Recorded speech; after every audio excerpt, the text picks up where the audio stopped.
Hi, this is Jeff Blauette, Technical Agronomist with Cooperative Farmers Elevator, and on this week's Field Friday segment, I kind of wanted to touch on something in beans that I've been getting some calls on again this year. It's getting to that time of year where it starts to show up pretty prevalently, but the soybean gall midge larvae damage on soybeans. As we've talked about other years, it's much worse on the west part of our territory. The farther east we get into Osceola and Dickinson, maybe don't see as much yet. I'm sure it's coming. It spreads every year slowly, but it's a notable thing in Lyon and Sioux County and in the kind of the state line area, you might say. We definitely can find repeated instances of fields that have a problem. When they're in an area, they tend to stay in that area.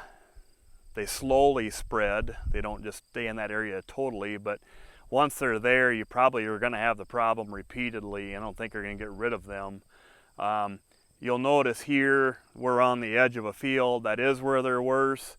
The reason for that is how they act. Basically, that field next to us was corn. Right now, it was soybeans a year ago. They were out there. When they do that, they basically do their damage. When those larvae get to a certain stage, they're done doing what they're doing, they're done feeding, they go into the soil, lay eggs, overwinter there. Well, when they hatch next spring in June or whenever they hatch and emerge, they'll emerge in what's corn, and they don't feed on corn, so then they look for a suitable feeding site, which is soybeans.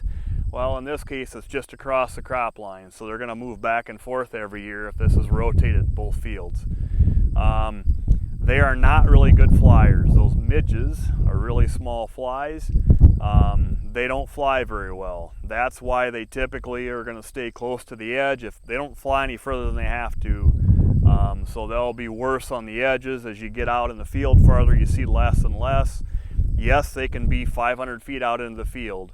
If they emerge and the wind is blowing where they're at, if it blows them and gives them a free ride farther in the field, yep, they will be out there. They're not bulletproof out there once you get past the first 6 rows, but they will be more single plants you'll see here and there. You won't see, like here, we've got 20 feet where all the plants are wiped out.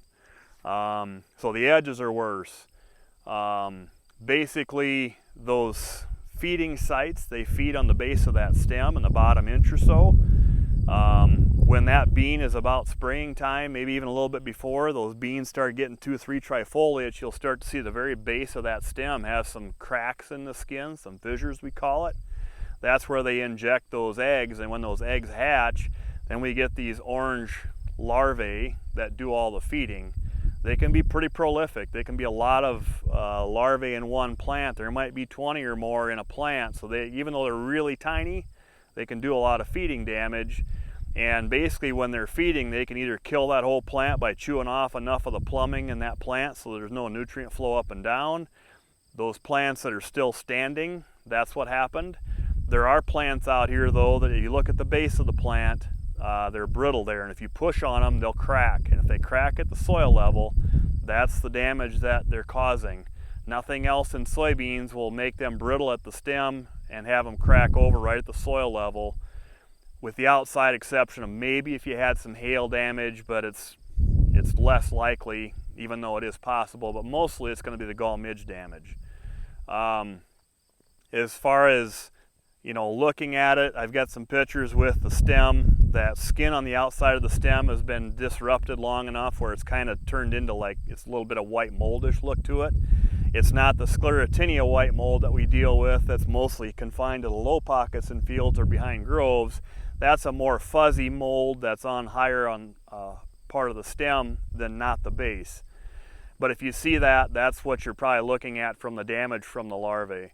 Practices, there really isn't anything that we really had that's successful, with the exception of maybe cultivation, and I realize that's not practical for everybody, but cultivating and throwing some loose soil around the base of that stem to cover those fissures is what we're looking for.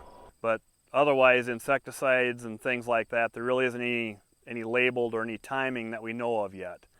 There's research being done, and maybe we'll learn more as time goes on, but Just wanted to bring you up to speed on what we're seeing and why and how it works again. We've talked about it other years, but that's it's that time of year. So with that, that's this week's Field Friday segment, and we'll see you next week.